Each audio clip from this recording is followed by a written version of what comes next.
Nakuha ng kasintahan ko palabas ng kama at nagtungo sa kanyang katabing silid sa hotel para maghanda para sa araw. Palagi kaming nagpapareserba ng dalawang magkatabing kwarto na may konektadong pinto para maiwasan ang hinala.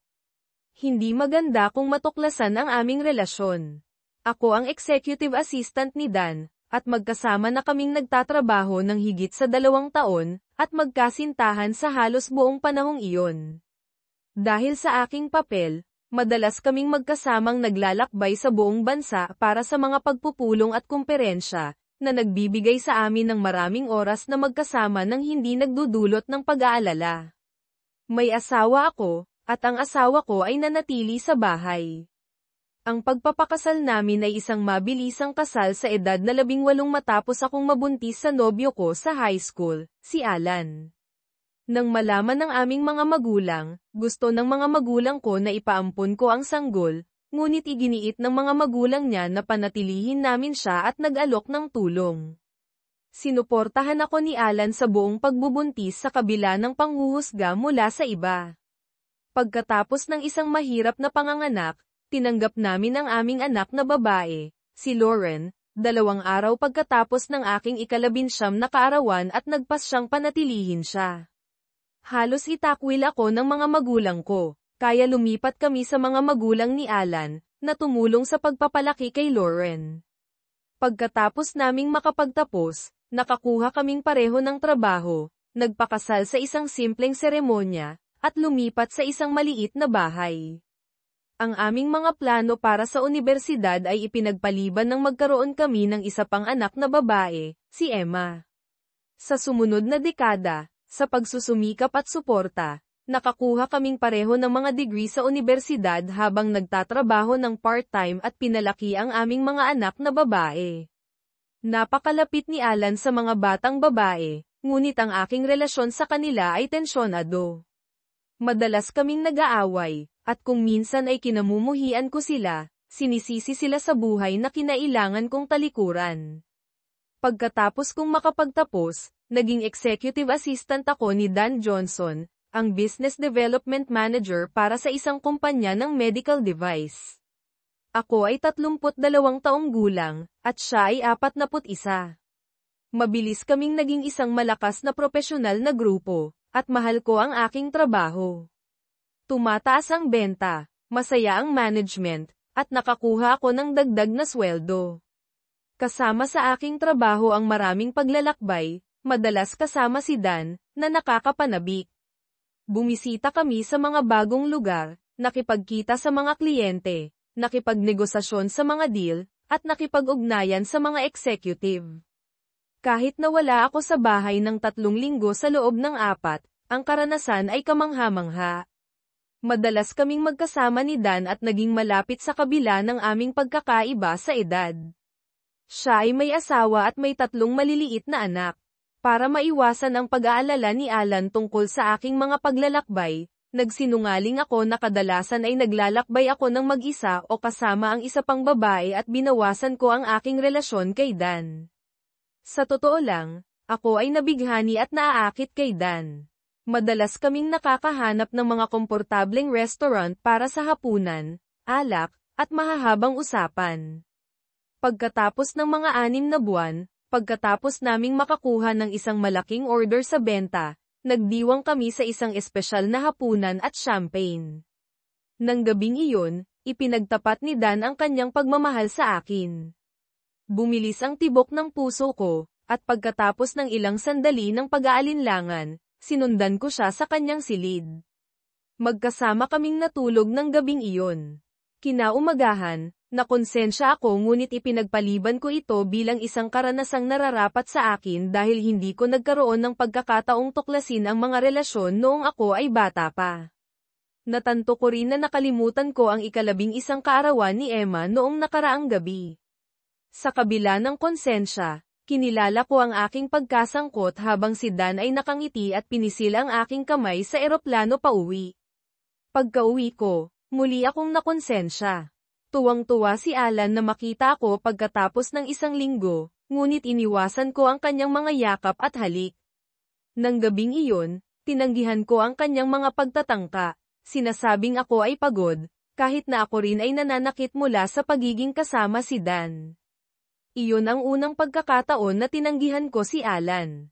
Ang aming relasyon, na nagsimula 18 buwan na ang nakalipas, ay nagpatuloy ng walang tigil. Sa paglipas ng panahon, nalampasan ko ang konsensya at itinago ang aking lihim kay Alan, emosyonal na humihiwalay sa kanya at sa aming mga anak na babae. Ang aking mga iniisip ay palaging tungkol kay Dan. Ang pagsisinungaling ay naging pangalawang kalikasan, at hindi na ako nakonsensya. Labis akong nahulog sa pag-ibig kay Dan at paminsan-minsan ay naiisip kong iwanan si Alan para sa kanya. Habang lumalawak ang aming kumpanya, mas madalas kaming naglalakbay ni Dan para sa trabaho. Kapag walang nakatakdang mga paglalakbay, lumilikha kami ng mga pekeng business trip. At nagpapalipas ng gabi sa isang kalapit na hotel. Nagbakasyon din kami ng magkasama, gamit ang mga komperensya bilang alibay. Maingat kami sa trabaho, palaging kumikilos ng propesyonal at hindi nagkikita ng mag-isa. Nakipag-ugnayan kami sa pamamagitan ng mga lihim na email account at hindi nagkikita sa aming bayan sa bahay. Nakipagtalo ako kay Alan tungkol sa aking demanding na boss at madalas na paglalakbay. Madalas niyang iminungkahi na humanap ng trabahong may mas kaunting paglalakbay, ngunit sinabi ko sa kanya na masyado akong natututo at kumikita ng maayos. Sa mga bihirang kaganapan sa trabaho kasama ang mga partner, naging maingat kami, maikling ipinakilala ang aming mga asawa bago makihalubilo sa iba. Walang naghinala ng anuman. Masaya si Alan sa aking tagumpay sa karera ngunit naiinis sa aking madalas na pagkawala, na nag-iiwan sa kanya upang pangasiwaan ang karamihan sa pagpapalaki ng bata bilang karagdagan sa kanyang trabaho sa IT. Kahit na mahal ko pa rin si Alan, naglalayo kami, at ang aming pagmamahal ay humina. Nakonsensya ako at nagsulat ng mental note na subukang bumawi sa kanya. Nagkaroon kami ng magulong simula sa buhay noong una, nagkaroon ng aming unang anak sa edad na 16, nagpakasal sa edad na 18, at nagkaroon ng isa pa pagkatapos noon. Sa pamamagitan ng pagsusumikap at pagtutulungan, nagawa naming makapagtapos sa unibersidad, ako na may degree sa Information Technology at si Amy na may degree sa Commerce, habang pinalaki ang 2 anak na babae. Hindi namin pinansin ang mga paghihirap dahil mahal namin ang isa't isa ng labis. Nang makuha ni Amy ang kanyang unang propesyonal na trabaho pagkatapos ng pagtatapos ng mga 2 taon na ang nakalipas, labis siyang natuwa, at ipinagmamalaki ko siya. Sa wakas, pareho na kaming nagtatrabaho ng propesyonal, kumikita ng magandang sweldo, at maaaring magsimulang mag-enjoy ng isang normal na buhay na magkasama. Sa una, sinuportahan ko ang kanyang karera sa lahat ng paraan na kaya ko. Ngunit lalo akong nagdamdam sa mahabang oras na ginugol niya sa trabaho at sa dami ng paglalakbay na ginawa niya. Umalis siya sa bahay ng mga alas 7 ng umaga at karaniwang hindi umuuwi hanggang alas 6 o alas 7 ng gabi. Karamihan sa mga linggo, mawawala siya ng hindi bababa sa 1 o 2 gabi, kung minsan ay higit pa, at paminsan-minsan ay hindi siya umuuwi hanggang Sabado ng hapon. Kapag siya ay nasa bahay sa loob ng linggo, siya ay nagtatrabaho pagkatapos ng hapunan o umuupo lamang sa harap ng TV. Sa Sabado, siya ay natutulog ng matagal at pagkatapos ay pupunta sa pamimili. Sa Linggo, siya ay pupunta sa gym sa umaga at pagkatapos ay manananghalian kasama ang kanyang mga kaibigan. Karaniwan siyang masyadong pagod upang lumabas kasama ako sa gabi. Hindi kami gumugol ng maraming oras ng pamilya na magkasama. Palagi siyang masyadong abala sa trabaho upang magbakasyon, kaya ang mga batang babae at ako ay madalas na nagbabakasyon nang wala siya. Napansin ko na ang kanyang karakter ay nagbabago. Ang mapagmahal na asawa at ina ay nawala, pinalitan ng isang makasarili, madalas na naiirita, at malayo na tao. Pagbabahagi ng aking kama. Sa tuwing susubukan kong banggitin ito, agad akong tatanggihan. Sasabihin niya na iyon ay imahinasyon ko lamang, o na siya ay pagod sa trabaho, o na siya ay nagsusumikap para sa amin, o na ang lahat ay maayos. Nag-alala ako tungkol sa kung paano ito maaaring magwakas. Sa pagtatapos ng kanyang unang taon, kinailangan kong samahan siya sa isang Christmas party sa mansyon ng CEO. Doon ko unang nakilala ang kanyang boss, si Dan, at ang kanyang asawa. Nakipag-usap kami ng magalang ngunit maikli tungkol sa walang kabuluhan. Pagkatapos ay yumuko siya, at umalis sila upang makihalubilo.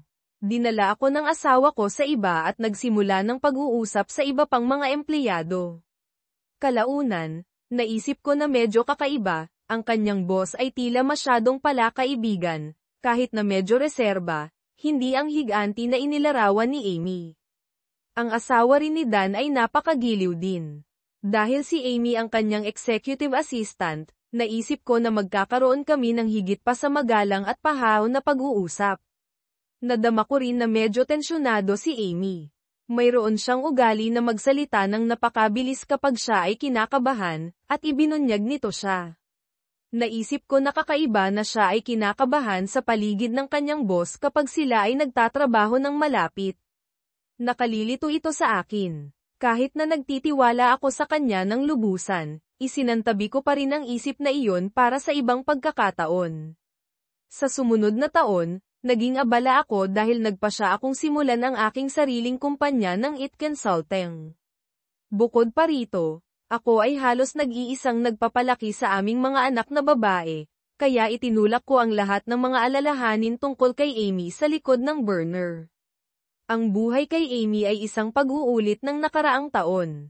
Nagsimula siyang maglakbay ng mas madalas at naging mas malayo sa aming tatlo. Kamakailan, nagsimula kong mapansin na ang kanyang pag-uugali sa akin ay nagiging mapang mata at mapang uyam. Hindi siya nagpapakita sa akin ng pagmamahal, walang anuman. Paminsan-minsan lamang ako nakakatanggap ng isang bagay ng walang pagmamahal o pagiging malapit. Halata na gumuho ang aming relasyon. Sa pagtatapos ng taon, muli akong dumalo sa kanyang Christmas party ng mga empleyado. Ang aming pakikipag-ugnayan sa kanyang boss ay isang pag-uulit ng nakaraang pagpupulong. Pagkatapos, isang panandaliang kaisipan ang pumasok sa aking isipan na may itinatago siya. Sa unang pagkakataon mula nang magkita kami sa edad na 18, nagsimula akong magduda sa kanya. Mayroon bang ibang lalaki sa kanyang buhay? Halos nakalulula ang isipan. Nakipaglaban kami ng magkasama bilang isang koponan, nalampasan ang maraming hamon upang makarating kung nasaan kami ngayon. Hindi niya gagawin iyon, hindi ba? Ano ang dapat kong gawin? Hindi ako nagpunta sa sukdulan ng pagkuha ng isang pribadong investigador o pag-hack sa kanyang computer, ngunit nagsimula akong pagmasdan siya ng mas malapit. Wala akong nakita na kakaiba. Alinman sa iyon ay imahinasyon ko lamang, o siya ay napakatalino sa pagtatakip ng kanyang mga bakas. Alinman sa paraan, hindi maayos ang lahat sa pagitan namin. Sa palagay ko ay masyado lamang akong abala upang abalahin. Samantala, ang aking mga anak na babae ay mabilis na lumalaki. Marami kaming oras na magkasama at napakalapit, bagaman sa kasamaang palad, ang kanilang ina ay may kaunting oras para sa kanila. Ang parehong mga batang babae ay masugid na manlalaro ng soccer, kaya tuwing Sabado ng umaga sa panahon ng soccer, pumunta ako upang panoorin silang maglaro. Ito ang highlight ng aking linggo. Pagkatapos ng laro, kami ay lalabas para mananghalian sa isang lugar, karaniwan ay sa kanilang paboritong Japanese restaurant, at makipag-chat tungkol sa kung ano ang ginagawa nila. Napansin ko na halos hindi nila binabanggit ang kanilang ina. Pagkatapos, depende sa panahon, kami ay maglalakad sa beach, pupunta sa mga sinehan, o lalabas kasama ang mga kaibigan. Pagkatapos ng unang laro ng season ay natapos, lumapit sa akin si Emma, sinamahan ng isang bagong miyembro ng soccer team. Siya ay isang kaakit-akit na batang babae, matangkad, ganap na maganda na may malawak na ngiti, mahabang maitim na buhok, at malalim na maitim na kayumangging mga mata. Siya rin ay napaka-athletic at nakilala ang kanyang sarili sa kanyang unang laro kasama ang koponan ni Emma, nag-score ng 2 layunin. Hi, Daddy, ito si C. pwede ba akong pumunta at makipag-hangout sa kanya ngayong hapon? Hi, si. Ikinagagalak kitang makilala. Sige, Emma, basta hindi tatutol ang mga magulang ni Si. Lumingon si Si at sumigaw, Ma'am, pwede bang pumunta si Emma ngayong hapon? Ang babae, malinaw naman na ina ni Kali, ay lumingon at nagsimulang lumakad patungo sa amin. Holy crap, siya ang adultong bersyon ng kanyang anak na babae at talagang napakaganda. Ipinakilala niya ang kanyang sarili bilang Sophie at agad na pumayag na pumunta si Emma sa kanyang bahay sa hapon. Nag-chat kami sandali, ngunit hindi pa rin ako sigurado kung ano talaga ang sinabi ko. Alam kong nagbubulol ako ng hindi maintindihan. Pagkatapos nilang umalis, parehong bumungis-ngis ang aking mga batang babae sa aking kahihiyan at pagkatapos ay ngumisi sa isa't isa. Sa gabi, binanggit ni Emma na napakabait ni Sophie. Si Sophie ay nag-iisang ina mula nang mamatay ang ama ni Kali sa isang aksidente sa kotse mga 3 taon na ang nakalipas. Nag-iisang pinalaki ni Sophie si Si at ang kanyang nakababatang kapatid na lalaki, si Tom, sa loob ng 11 taon. Ang katotohanan na siya ay isang nag-iisang ina ay talagang nakaagaw ng aking pansin. Nang sumunod na Sabado, habang pinapanood namin ni Lauren si Emma na naglalaro ng soccer, sumama sa amin si Sophie at ang kanyang anak at nagtanong kung pwede silang manood kasama namin. Mental kong inihanda ang aking sarili na makita siyang muli at determinado akong hindi magmukhang hanggal. Nag-chat kami sa panahon ng laro. Kamakailan lamang ay lumipat siya sa bayan para sa isang bagong trabaho at wala pang masyadong kakilala. Tuwang-tuwa siya na nagkaroon ng bagong kaibigan si Si kay Emma at kinumplemento niya ako sa aking magandang asal. Pagkatapos ng laban, nagtanong si Emma kung pwede bang pumunta si Si sa aming bahay. Sige, Emma, magiging maganda iyon kung okay lang sa iyo, Sophie. Sige. Bakit hindi na lang pumunta si Si ngayon at mananghalian kasama namin? Gusto mo ba ng sushi? Oo, gustong-gusto ko iyon. Mahusay, ayos iyon. Sa katunayan, bakit hindi kayong 3 mananghalian kasama namin?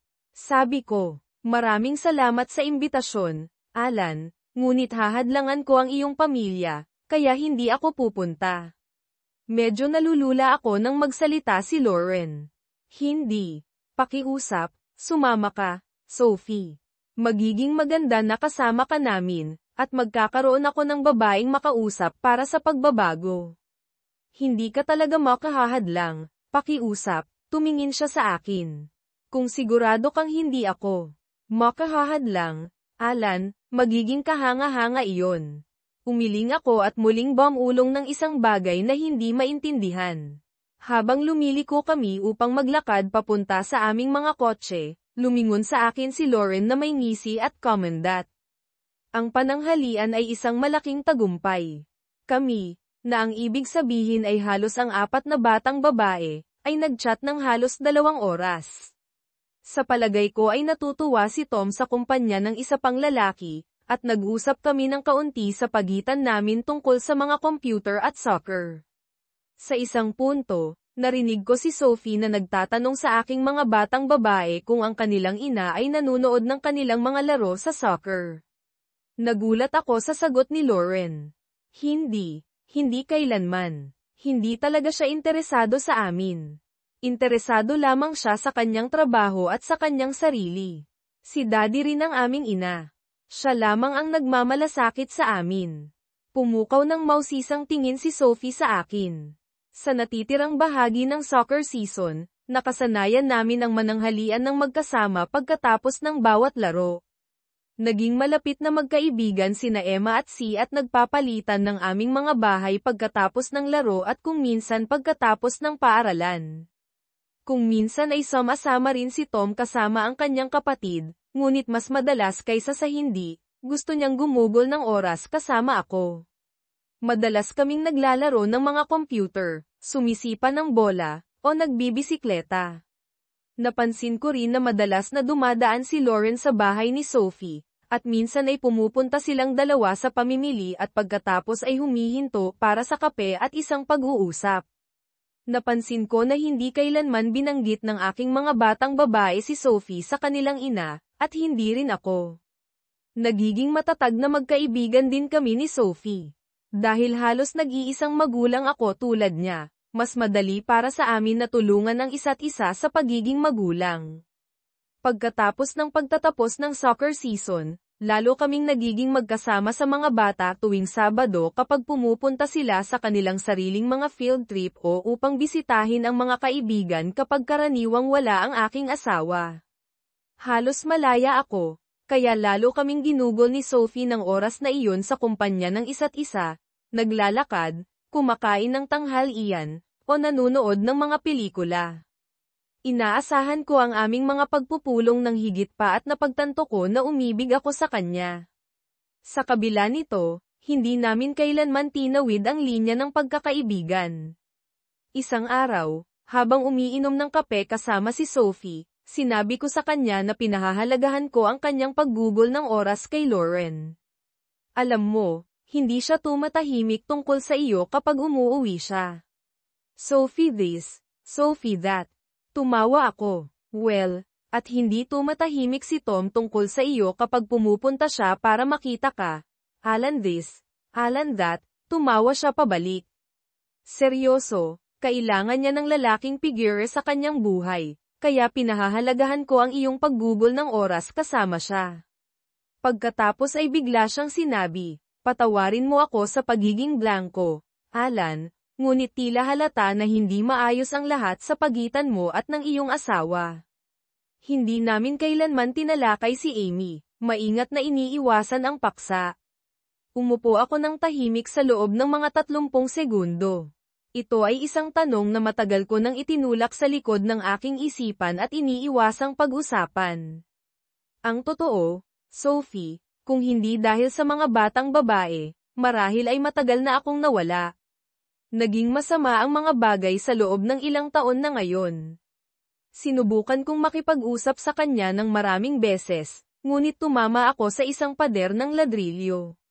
Mahirap ang aming kasal mula sa simula pa lang. Sa palagay ko sinabi sa iyo ni Lauren kung paano kami nagpakasal ni Amy. Oo, at sinisisi niya ng kaunti ang kanyang sarili sa paglalagay sa iyo sa sitwasyong iyon. Alam ko, nakakabaliw, at sinasabi ko sa kanya na hindi niya kasalanan kahit kaunti. Binuksan niya ng mga floodgate para sa akin.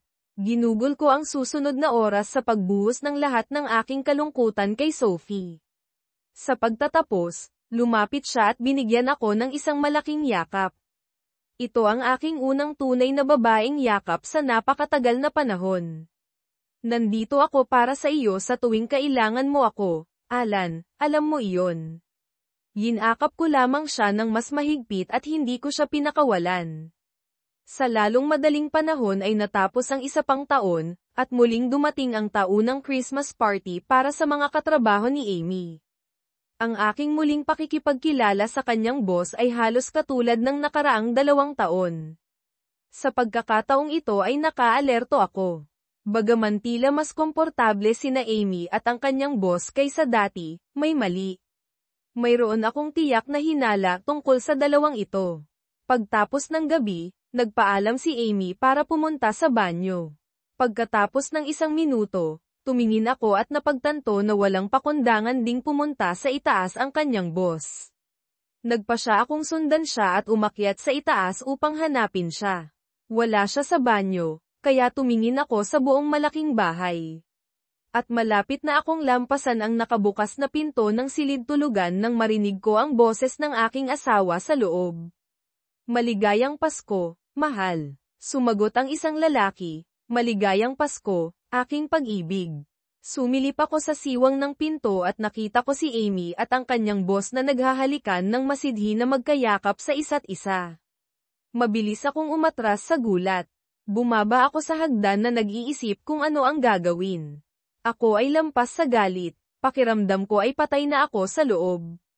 Wala akong temper, kaya sa halip na isang agarang paghaharap, pinakalma ko ang aking sarili at nagpa siya na mag-imbestiga at gumawa ng isang plano. Una, bumalik si Amy pagkatapos ng ilang sandali, medyo hingal, at ginugol ang natitirang bahagi ng gabi na nagpapanggap na ako ang kanyang mapagmahal na asawa. Ako naman, nagpanggap na walang nangyari. Sapit ng bisperas ng bagong taon, habang natutulog si Amy, pinasok ko ang kanyang telepono at laptop. Dapat mas naging maingat si Amy. Ang pagtatago ng ebidensya sa iyong personal na computer, kahit na ito ay nakatago ng mabuti, ay hindi masyadong matalino kung ang trabaho ng iyong asawa ay computer hacking. Natupad ang pinakamasama kong mga pangamba. Mayroong bakas ng ebidensya sa kanyang trabaho, personal, at lihim na mga email account.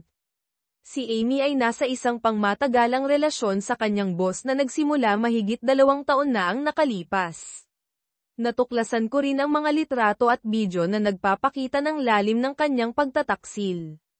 Mula sa kanilang mga korespondensya sa email, napagtanto ko na napag-usapan pa nga ni na Amy at Dan ang pag-iwan sa kanilang mga kapareha upang magsama. Tila interesado siya, ngunit mas maingat ang kanyang kalaguyo. Ako talaga ay isang walang muwang na asawa. Nag-install ako ng isang palihim na surveillance program sa kanyang telepono at laptop. Maaari kong subaybayan ng malayuan ang bawat elektronikong at pisikal niyang galaw kung gugustuhin ko. Malinaw na tapos na ang aking kasal. Ngayon kailangan kong mapanatili ang kustodiya ng aking mga anak na babae at protektahan ang aking negosyo at pananalapi. Sa bagong taon, kumonsulta ako sa isang abogada sa diborsyo. Sinabi niya sa akin na ang mga diborsyo ay no fault, kaya hindi ka maaaring magsampa ng kaso para sa infidelity. Gayunpaman, sa isang kaso ng kustodiya ng bata, kapag ang mga bata ay umabot na sa 14, mayroon silang karapatang magpasya kung aling magulang ang gusto nilang tirahan pagkatapos masira ang kasal. Nagkaroon din siya ng estratehiya upang protektahan ang aking kumpanya mula sa mga financial payouts. Si Emma ay magiging 14 sa loob ng 6 na buwan. Hanggang noon, makakayanan kong makipamuhay kay Amy. At iyon ay nagbigay sa akin ng oras upang maghanda. Kailangan kong itago ang lahat kay Amy. Sinabi ko kay Sophie ang aking natuklasan, at umiyak siya. Hindi ito inaasahan. Akala ko ako ang dapat na pinakamasama at nangangailangan ng yakap. Niyakap ko siya sandali habang umiiyak niyang sinabi sa akin na ang kanyang asawa ay naging homicidal. Nagmamaneho kasama ang kanyang sekretarya nang halungkatin niya ang kanyang mga gamit pagkatapos ng kanyang pagpanaw. Natuklasan niya na nagkaroon sila ng relasyon. Dahil dito, mas naging mahirap ang kanyang pagkawala. Nang gumaling siya, nag-usap pa kami, at sinabi ko sa kanya ang tungkol sa aking mga plano na iwan si Amy. Ngumiti siya at hinikayat akong isakatuparan ang aking mga plano. Una kong kinumbinsi ang aking asawa na dahil pareho kaming kumikita ng malaki ngayon, dapat naming ibenta ang aming maliit na bahay at umupa ng mas malaking lugar habang naghahanap kami ng bahay na pinapangarap namin. Gagamitin namin ang pera mula sa pagbebenta upang magbigay ng down payment sa isang bagong bahay. Agad siyang sumang-ayon. Mabilis na naibenta ang aming bahay, at umupa kami ng isa pang lugar sa malapit. Ako ay isang tenant sa isang lease sa loob lamang ng 6 na buwan. Labis na akong nasusuka sa pakikibahagi ng kama kay Amy kapag siya ay nasa bahay. Nang lumipat kami sa inuupahang bahay, nagkaroon ako ng matinding sipon. Ginamit ko iyon bilang dahilan upang lumipat sa bakanteng silid upang hindi ko siya kailangang katulag. Hindi na ako bumalik, at hindi siya kailanman nagkomento tungkol dito. Baka hindi niya napansin, o baka nagustuhan niya lang ito. Pagkatapos, kinausap ko ang aking ama, na pinagkatiwalaan ko rin, na magsimula ng isang bagong IT company na siya mismo ang nagmamay-ari. Ako lang ang kanyang empleyado. Pagkatapos ay isinara ko ang aking sariling kumpanya at sinimulan kong patakbuhin ang aking negosyo sa pamamagitan ng kanyang kumpanya. Ang lahat ay napupunta ayon sa plano hanggang sa nakasalubong ko ang isang napakataranta at takot na si Lauren. Si Lauren ay nakikipag-date sa kanyang unang boyfriend, at agad kong naisip na siya ay buntis, tulad ng nangyari sa kanyang ina. Dad, mahirap para sa akin na sabihin sa iyo ito, ngunit ang mom ay may relasyon sa kanyang boss. Nagulat ako na alam niya at hindi makapagsalita sa loob ng ilang sandali. Talaga? Ano ang nagpapaisip sa iyo niyan? Well, pagkatapos naming lumipat, bumalik kami ni Emma sa aming lumang bahay upang kunin ang ilang mga bagay na nakalimutan niya. Naroon sina Mom at ang kanyang boss. Well, medyo kakaiba iyon, ngunit hindi nito pinatutunayan ang anuman, sabi ko. Alam ko ang tungkol sa kanilang relasyon, Lauren. Matagal ko nang alam. Kung gayon, bakit hindi mo gawin ang isang bagay tungkol sa babaeng manloloko na ito? Nakita rin siya ni Emma. Oo, tinawag ko si Emma, na nagtatago sa malapit, at nahihiya siyang pumasok sa silid. Niyakap ko silang dalawa ng mahigpit. Alam ko kung gaano kasama para sa kanila na makita ito, lalo na ang batang si Emma. Maaari bang panatilihin ninyong dalawa ang isang malaking lihim? Tumango sila. Plano kong iwanan ang iyong ina sa lalong madaling panahon. Naghihintay lamang ako hanggang sa mag-14 si Emma upang kayong dalawa ay legal na makapili kung sino ang titirahan. Sabay silang sumigaw. Hindi magiging madali ang panatilihin ang lihim na ito, ngunit hanggang noon, hindi tayo dapat gumawa ng anumang bagay upang alertuhan ang iyong ina. Ngumiti ng pabulong pagkatapos, hiniling ko kay Sophie na makipag-usap kay Lauren. Mayroon na siyang unang boyfriend ngayon, at ayaw kong sundan niya ang mga yapak ng kanyang ina. Sa kabutihang palad, hindi madalas nagpapakita si Amy, kaya makakayanan namin ang kanyang paminsan-minsang presensya at mapanatili ang aming lihim. Mas nagustuhan pa namin ito kapag wala siya sa bahay. Sa pagkaalam na malapit na ang katapusan, mas maraming oras ang ginugol namin kasama si Sophie at ang kanyang dalawang anak, madalas na naglulunch sa mga bahay ng isa't isa o lumalabas ng sama-sama. Isang Biyernes ng hapon, nang sinasabing nasa isang conference ang aking asawa buong weekend ngunit talagang kasama niya ang kanyang boss sa hotel, sinabi ni Lauren, "Daddy, magbababysit ako kay Sophie ngayon." Oh, talaga? Anong ginagawa niya? Pupunta sa hapunan kasama ang isang lalaki sa Brazier Paris, alam mo, ang klaseng French restaurant sa bayan. Agad kong naramdaman ang tunay na paninibugho at sinubukang hindi ipakita ito. Tumingin sa akin ang aking anak na babae na may maawang ekspresyon sa Amy. Kinabukasan, nagpakita ako sa dati naming tinitirhan na may dalang folder ng mga papeles. Sinalubong ako ng isang Amy na galit pa rin, kasama ang kanyang matalik na kaibigan, si Claire, isang abogadong hindi ko kailanman nagustuhan. Nakita ko ang mga lumang email kung saan hinikayat ni Claire si Amy na ipagpatuloy ang relasyon sa mga unang araw noong nakukonsensya si Amy at nag-iisip tungkol sa paghihiwalay. Naupo ako sa mesa nakaharap silang dalawa. Si Claire ang tila tagapagsalita, at ang pag-atake ang pinakamahusay na depensa. Sinimulan niyang sabihin sa akin ng mahaba kung gaano ako kaprik at kung gaano kahusay na asawa at ina si Amy, kung paano ko siya pinagsamantalahan habang wala siya at nagsusumikap para sa pamilya, kung paano ko dapat siyang magmakaawa na bumalik, kung hindi ay lilimasin niya ako sa diborsyo, kukunin ang mga bata at hindi ko na sila makikita muli. Kayong mga ipokrito. Matapos kagabi, tila nagpasya sila na kung alam ko ang tungkol sa relasyon niya sa kanyang boss, dapat ay binanggit ko na ito. Nanatili akong malungkot, humihingi ng paumanhin at nagtatanong na ekspresyon sa aking mukha. Amy, napagtanto ko kung gaano ito kasakit sa iyo, ngunit nagulat ako na galit ka. Sa loob ng mahabang panahon, hindi ko naramdaman na talagang mahal mo ako. Ikaw ay pisikal at emosyonal na wala sa aming pagsasama sa nakalipas na 3 taon. Kalokohan iyan, Alan. Siyempre, nandito ako. Alam kong nagsusumikap ako, na madalas na nagpapalayo sa akin sa aking trabaho, ngunit ginawa ko ito para sa atin. Kung gayon, sabihin mo sa akin, Amy, kailan ang huling beses na nagtalik tayo? Nanatiling tahimik si Amy. Masasabi ko sa iyo, 3 taon na ang nakalipas. Oo, mayroon tayong pisikal na pakikipag-ugnayan ng napakabihira, ngunit ang pinag-uusapan ko ay ang pagtatalik. Masasabi ko sa iyo ang eksaktong petsa ng huling pagkakataon. Natatandaan mo 3 taon na ang nakalipas, wala ka sa bahay dahil sa business trip at nakalimutan mong tawagan si Emma sa kanyang ika-11 kaarawan. Sinubukan kanyang tawagan ng maraming beses sa buong gabi, ngunit hindi siya nakakonekta.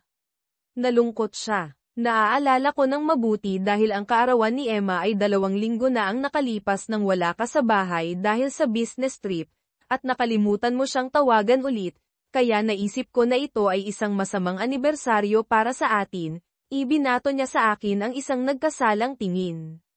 Mula nang umuwi ka mula sa biyaheng iyon 3 taon na ang nakalipas, kahit papaano ang aming relasyon ay hindi na naging pareho. Napagtanto ko mula sa kanilang mga mukha na tumama ako sa target. Mukha silang hindi komportable at nagkatinginan sa isa't isa. Pagkatapos ng lahat, Amy, natutulog na tayo sa magkahiwalay na silid sa loob ng halos 6 na buwan ngayon. Parang hindi ka naman nababahala. Hindi ko matandaan ang huling beses na lumabas tayo ng magkasama o nagbakasyon. Parang ginugugol mo ang iyong mga bakasyon sa trabaho. Pareho silang nagulat. Kapag nasa bahay ka, wala ka rito kasama ako at ang iyong mga anak. Napangiti ako sa loob habang pinapanood ko silang nagkukunot ng noo sa kanilang mga upuan. Anyway, Amy, pasensya na, pero magpapatuloy na ako sa aking buhay, at umaasa ako para sa kapakanan ng mga bata na mapapadali natin ang ating paghihiwalay hanggat maaari. Ang pagbabalikan ay talagang imposible. Sino siya? Kilala ko ba siya? Nakilala mo na ang kanyang anak, si C, ang matalik na kaibigan ni Emma ng ilang beses. Ang kanyang ina, si Sophie, at nagkakilala ako sa Sabado ng soccer noong nakaraang taon at naging magkaibigan. Sa tingin ko lumago ang aming pagkakaibigan hanggang sa napagtanto namin na mahal namin ang isa't isa. Nagkaroon kami ng relasyon at kamakailan ay nagpa siya na magsama. Bago pa sila makapagsalita, inilapag ko ang isang malaking index folder sa mesa. Nagtipon ako ng ilang dokumento at impormasyon para sa iyo.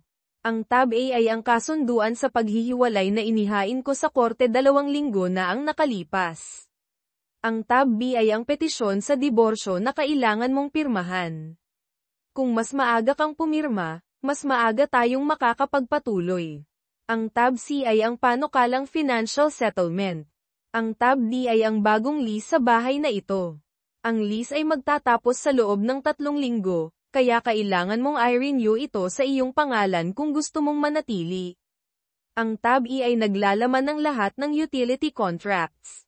Nagbigay ako ng abiso na wakasan ang mga kasunduan sa loob ng 3 linggo. Kung gusto mong manatili, kailangan mong i-renew ang mga ito sa iyong pangalan. Ang Tab F ay may mga bank statement. Nag-withdraw ako ng 60% ng mga pondo mula sa aming mga joint account. Ang mga credit card sa iyong pangalan ay pag-aari mo na ngayon. Sa wakas, ang Tab G ay isang pansamantalang utos ng korte para sa kustodiya at sustento ng bata. Nagpasya ang mga bata na tumira sa akin, kaya ang kustodiya ay hahawakan ko. Ang sustento ng bata ay babayaran ng direkta mula sa iyong sweldo sa trabaho. Nagulat sila na handa na ako. Nagsimula si Claire, Ucrip, pinaplano mo na ito ng matagal na. Hindi ka makakaligtas dito. Kukunin namin ang iyong IT company, ang iyong mga anak, at ang iyong pera. Well, pinaplano ko na ito mula pa noong Pasko.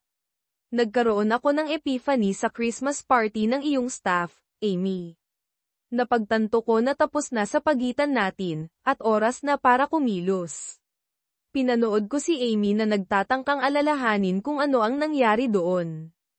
Kung gayon, ang pagbebenta ng bahay para bumili ng iba ay isang panlilinlang, sabi ni Claire.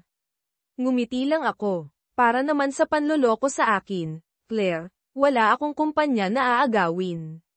Isinara ko ito ilang buwan na ang nakalipas. Nagtatrabaho ako para sa ibang tao ngayon. Bumili ako ng bagong bahay para tirahan ni Sophie pagkatapos kong maghain ng legal separation, kaya hindi ito isang asset sa aming pagsasama. Dahil mayroon akong legal custody ng mga bata, Maaari kong gamitin ang 60% ng pera mula sa pagbebenta ng bahay para bumili ng bagong tahanan, kaya hindi ako sigurado kung ano talaga ang magagawa mo, Claire. By the way, kung magsasagawa ka ng pananaliksik sa mga batas ng estado, malalaman mo na kapag ang mga bata ay naging 14 na taong gulang, maaari nilang piliin kung sino ang gusto nilang tirahan. Pinili nila ako. Wala ka talagang silbi, Alan. Siguro ay nilalason mo ang isipan ng mga bata laban kay Amy. Hindi ko gagawin iyon, hindi ako ganoong uri ng kontrabida. Anyway, kahit na naisip kong dapat ko silang lasunin, hindi na kinakailangan. Ginawa ito ni Amy sa kanyang sarili, dahil pinabayaan niya sila sa nakalipas na 3 taon. Marami kang gagawin sa kanila, Amy, para maibalik sila. Mahalaga para sa kanilang kapakanan na magkaroon sila ng magandang relasyon sa kanilang ina. Hindi niya pinabayaan sila. Siya ay isang mabuting ina. Hindi iyon ang iniisip nila, Claire. Halos wala siya sa kanilang buhay sa loob ng maraming taon, Amy.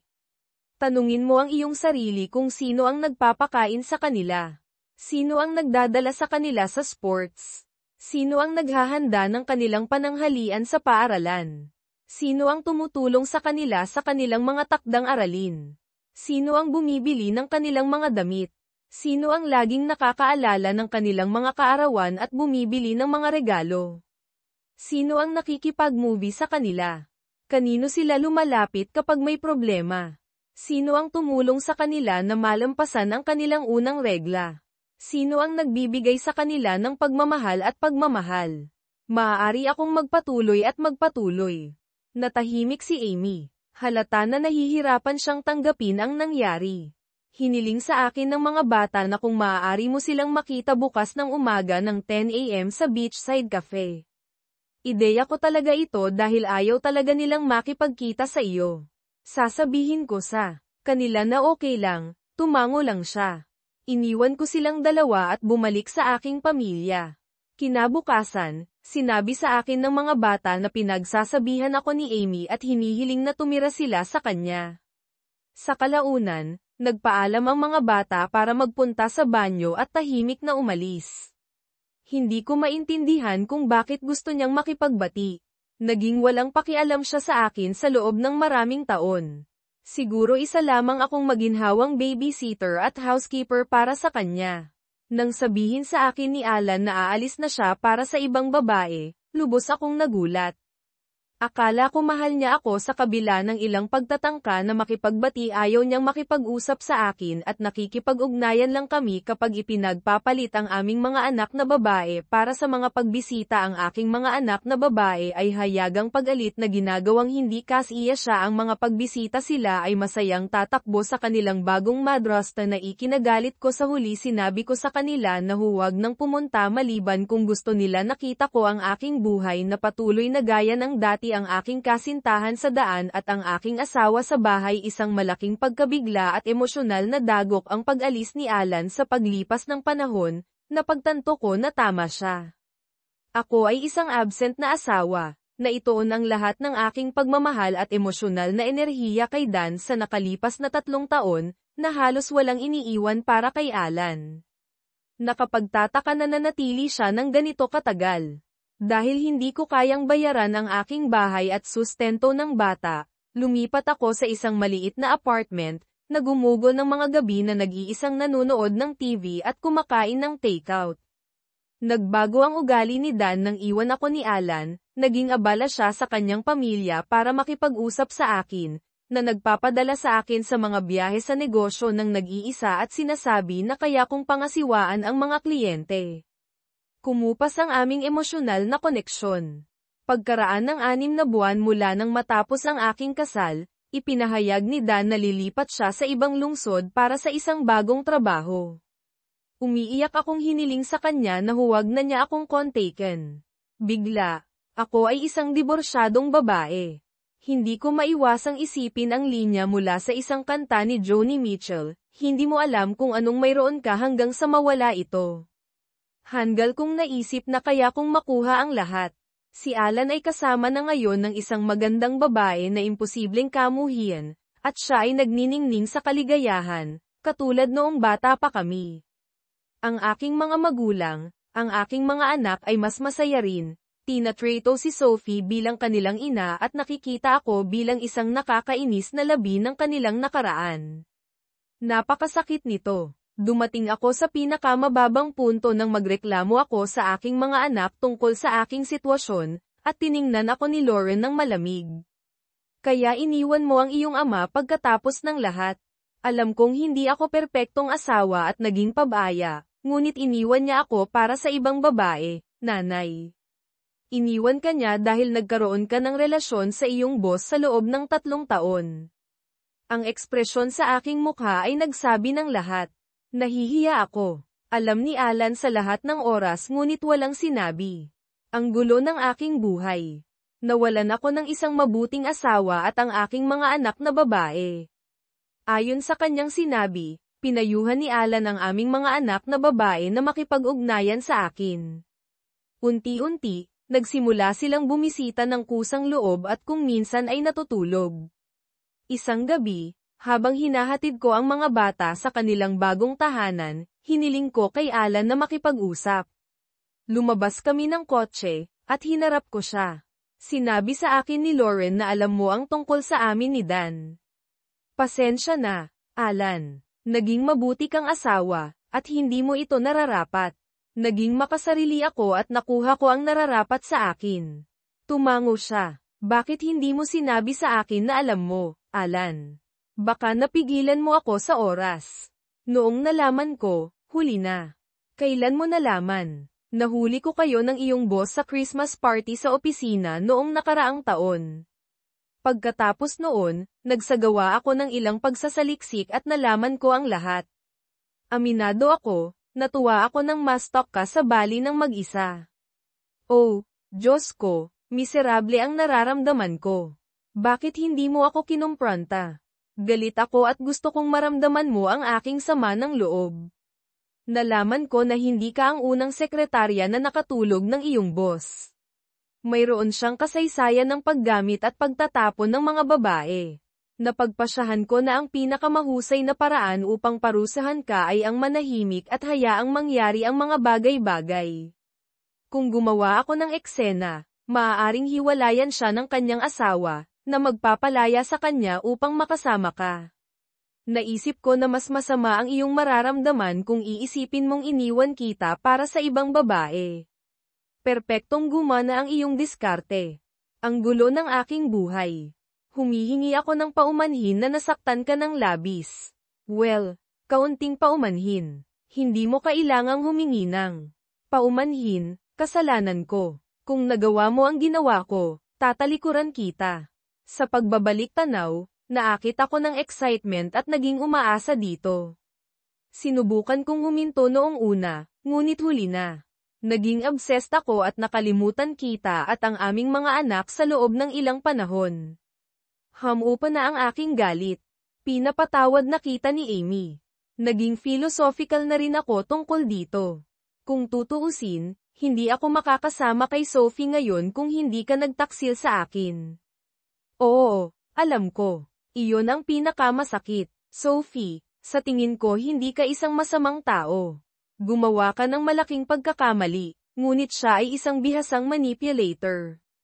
Hindi ka nagkaroon ng pagkakataon na ganap na maging mature at maranasan ang normal na buhay ng teenager, kasama na ang pakikipag-date at pag-alam kung sino ang gusto mong makasama. Vulnerable ka, at sinamantala ka ng iyong boss. Tama ka siguro, Alan, pero bakit mo kailangang sabihin sa mga bata ang tungkol sa kanya? Napakasakit nito. Hindi nakapagtataka na kinamuhian nila ako. Hindi ko sinabi sa kanila, Amy. Nalaman nila mismo. Bumalik sila sa dati naming bahay nang hindi inaasahan at nahuli ka sa living room, natatandaan mo. Pagkatapos naming lumipat, hindi ko maalala noong una, pagkatapos, naalala ko nang may kasamang sindak. Ano ang nakita nila? Halos lahat, maging si Emma. Ikinwento ito ni Lauren sa akin ng detalyado. Natahimik ang aking katawan sa kahihiyan, at napaluha ako, na yamakap sa nakakaaliw na yakap ni Alan. Hinawakan niya ako ng mahigpit. Inaaliw ako habang humihikbi ako sa kanyang dibdib. Sa kalaunan, binuhat niya ako sa loob at inihiga ako sa sopa. Si Sophie at ang lahat ay naging mabait at suportado, na humihimok sa akin na manatili at sumama sa kanila para sa hapunan. Nakikita si Alan na masaya sa kanyang bagong pamilya. Naramdaman ko ang bigat ng aking mga pagkakamali habang lumalabas ako papunta sa kotse noong gabing iyon. Ipinatong niya ang kanyang mga kamay sa aking mga balikat. Amy, huwag mong sisihin ang iyong sarili. Hinarap namin ang mga hamon mula sa murang edad, naging mga magulang at nakatuon sa isa't isa. Ang aming kasal na tumagal ng 14 na taon ay isang testamento sa ating dalawa. Tingnan ang mga positibo. Ang aming mga pagkakamali ay nagdala sa amin ng 2 kahangahangang anak na babae, isang pamana na hindi kailanman maaalis. Tama ka, Alan. Sa pagsasalita tungkol sa mga pagkakamali, nakagawa ako ng isa pa. Buntis si Sophie, kaya magpapakasal kami ng mas maaga kaysa sa inaasahan. Mukhang madalas kang gumawa ng mga pagkakamali. Mabuti kang tao at isang mabuting asawa, Alan, mas mabuti kaysa sa nararapat sa akin. Nais ko sa iyo ang lahat ng mabuti. Niyakap ko siya at hinalikan ang kanyang pisngi bago umalis, na nakaramdam ng panghihinayang. Bakit ko siya pinatawad ng ganoon kadali? Sa ilang kadahilanan, dahil ang pagkapit sa galit ay maaaring ubusin ka at gawin kang mapait, dahil tinitiis niya ang isang uri ng parusa sa pamamagitan lamang ng pagkakita sa akin kay Sophie, mayroon pa ring nananatiling ugnayan sa pagitan namin sa kabila ng lahat. Bagaman noong una ay gusto kong parusahan si Amy, ang aking tunay na paghihiganti ay nakatuon sa kanyang boss, si Dan, na umagaw sa kanya mula sa akin. Hinak ko ang kanyang computer at ipinadala sa kanya ang isang email na nagpapanggap na si Amy, na naglalaman ng isang nakatagong Trojan horse na nagbigay sa akin ng ganap na access. Natuklasan ko ang ebidensya na siya ay nag-embezzle mula sa kanyang dating at kasalukuyang mga employer. Nakatipon ako ng malaking katibayan at ipinadala ito ng hindi nagpapakilala sa parehong mga kumpanya at sa mga awtoridad. Sa kanyang paglilitis, umamin siya at nakatanggap ng 7 taong sentensya sa bilangguan. Sa buong paglilitis, nanindigan ang kanyang asawa sa kanya, ngunit pagkatapos kong ipakita sa kanya ang mga nakakasakit na katibayan ng kanyang maraming relasyon, winakasa niya kaagad ang kanilang relasyon. Upang makumpleto ang aking paghihiganti, binisita ko si Dan sa bilangguan. Sa una, hindi niya ako nakilala. Hi, Dan, nagkita na tayo dati. Ako ang ex-husband ni Amy. Ano ba ang gusto mo, prick? Upang maghatid ng isang mensahe. Ang una ay mula kay Amy. Ipinapaabot niya ang kanyang pagbati at umaasa na nasisiyahan ka sa iyong bagong tirahan, na tinulungan kitang manirahan ng personal. Ano? Dapat ay nag-hire ka ng mga profesional upang i-encrypt ang iyong computer. Tumagal lang ako ng 15 minuto upang i-unlock ang lahat pagkatapos kong i-hack ito. Hindi ko maiwasang i-forward ang lahat sa pulis. Pagkatapos niyang tapusin ang pagmumura sa akin, nagpatuloy ako, gayon din, sana ay hindi ka nagalit, ngunit bumisita ako sa iyong asawa at ipinakita sa kanya ang lahat ng mga nakakakompromisong larawan at video na natagpuan ko sa iyo at sa iyong mga kabit. Hindi na kailangang sabihin, galit na galit siya. Iginigiit niya na maghayganti, at hindi ko matanggihan. Hindi ko maintindihan kung bakit hindi sapat siya sa iyo. Kalokohan. Gusto niyang ipakita ko sa iyo ang mga ito. Ikinakalat ko ang mga larawan sa harap niya. Na-photoshop sila, ngunit hindi niya alam iyon. Sinabi niya na sabihin sa iyo na hindi na siya bibisita sa iyo dito, at hindi mo na makikita ang iyong mga anak. Ibinigay ko sa kanya ang pangalan ng aking abogado na hahawakan ang kanyang diborsyo mula sa iyong sorry bomb. Ang ekspresyon sa kanyang mukha ay walang katumbas. Oo, ang paghihiganti ay isang pagkaing pinakamagandang pagsilbihan ng malamig. Nakuha ng kasintahan ko palabas ng kama at nagtungo sa kanyang katabing silid sa hotel para maghanda para sa araw. Palagi kaming nagpapareserba ng dalawang magkatabing kwarto na may konektadong pinto para maiwasan ang hinala. Hindi maganda kung matuklasan ang aming relasyon. Ako ang executive assistant ni Dan, at magkasama na kaming nagtatrabaho ng higit sa 2 taon, at magkasintahan sa halos buong panahong iyon. Dahil sa aking papel, madalas kaming magkasamang naglalakbay sa buong bansa para sa mga pagpupulong at kumperensya, na nagbibigay sa amin ng maraming oras na magkasama nang hindi nagdudulot ng pag-aalala. May asawa ako, at ang asawa ko ay nanatili sa bahay. Ang pagpapakasal namin ay isang mabilisang kasal sa edad na 18 matapos akong mabuntis sa nobyo ko sa high school, si Alan. Nang malaman ng aming mga magulang, gusto ng mga magulang ko na ipaampon ko ang sanggol, ngunit iginiit ng mga magulang niya na panatilihin namin siya at nag-alok ng tulong. Sinuportahan ako ni Alan sa buong pagbubuntis sa kabila ng panghuhusga mula sa iba. Pagkatapos ng isang mahirap na panganganak, tinanggap namin ang aming anak na babae, si Lauren, 2 araw pagkatapos ng aking ika-19 na kaarawan at nagpas siyang panatilihin siya. Halos itakwil ako ng mga magulang ko. Kaya lumipat kami sa mga magulang ni Alan, na tumulong sa pagpapalaki kay Lauren. Pagkatapos naming makapagtapos, nakakuha kaming pareho ng trabaho, nagpakasal sa isang simpleng seremonya, at lumipat sa isang maliit na bahay. Ang aming mga plano para sa unibersidad ay ipinagpaliban ng magkaroon kami ng isa pang anak na babae, si Emma. Sa sumunod na dekada, sa pagsusumikap at suporta, nakakuha kaming pareho ng mga degree sa unibersidad habang nagtatrabaho ng part-time at pinalaki ang aming mga anak na babae. Napakalapit ni Alan sa mga batang babae, ngunit ang aking relasyon sa kanila ay tensyonado. Madalas kaming nag-aaway, at kung minsan ay kinamumuhian ko sila, sinisisi sila sa buhay na kinailangan kong talikuran. Pagkatapos kong makapagtapos, naging executive assistant ako ni Dan Johnson, ang Business Development Manager para sa isang kumpanya ng medical device. Ako ay 32 taong gulang, at siya ay 41. Mabilis kaming naging isang malakas na propesyonal na grupo, at mahal ko ang aking trabaho. Tumataas ang benta, masaya ang management, at nakakuha ako ng dagdag na sweldo. Kasama sa aking trabaho ang maraming paglalakbay, madalas kasama si Dan, na nakakapanabik. Bumisita kami sa mga bagong lugar, nakipagkita sa mga kliyente, nakipagnegosasyon sa mga deal, at nakipag-ugnayan sa mga executive. Kahit na wala ako sa bahay ng 3 linggo sa loob ng 4, ang karanasan ay kamangha-mangha. Madalas kaming magkasama ni Dan at naging malapit sa kabila ng aming pagkakaiba sa edad. Siya ay may asawa at may 3 maliliit na anak. Para maiwasan ang pag-aalala ni Alan tungkol sa aking mga paglalakbay, nagsinungaling ako na kadalasan ay naglalakbay ako ng mag-isa o kasama ang isa pang babae at binawasan ko ang aking relasyon kay Dan. Sa totoo lang, ako ay nabighani at naaakit kay Dan. Madalas kaming nakakahanap ng mga komportableng restaurant para sa hapunan, alak, at mahahabang usapan. Pagkatapos ng mga 6 na buwan, pagkatapos naming makakuha ng isang malaking order sa benta, nagdiwang kami sa isang espesyal na hapunan at champagne. Nang gabing iyon, ipinagtapat ni Dan ang kanyang pagmamahal sa akin.